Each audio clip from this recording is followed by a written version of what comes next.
বিসমিল্লাহির রহমানির রহিম।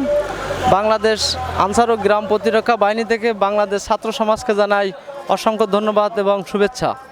আমরা দেখতে পাচ্ছি বাংলাদেশ ছাত্র সমাজ সাইনবোর্ড বাগেরহাট জেলার কোচ উপজেলার সাইনবোর্ড 0 পয়েন্টে এখানে আসলে সুন্দর পরিষ্কার পরিচ্ছন্নতা করছে। এই যে ট্রাফিক যে সিস্টেমগুলো আছে এগুলো সুন্দর পরিষ্কার পরিচ্ছন্নতা করছে এবং বিভিন্ন জায়গায় স্ট্যান্ড মানে কোন জায়গায় ভ্যান রিক্সে ইজি বাইক এগুলো রাখবে সেটাও তারা নির্ধারণ করে দিচ্ছে। আসলে ছাত্র সমাজটাই বাংলাদেশকে সুন্দরভাবে এগিয়ে নিয়ে যায় এবং আগামীতে যেন ছাত্র সমাজেই অগ্রাধিকার দেওয়া হোক সমস্ত ক্ষেত্রে, চাকরি এবং চাকরি বাকরির ক্ষেত্রেও যেন ছাত্রকে অগ্রাধিকার দেওয়া হয় এবং সমাজে যেন যুবক যারা ছাত্র আছে এদেরকে পরবর্তী সরকার যারাই আসবে না কেন তারা যেন অবশ্যই এদেরকে মূল্যায়ন করে।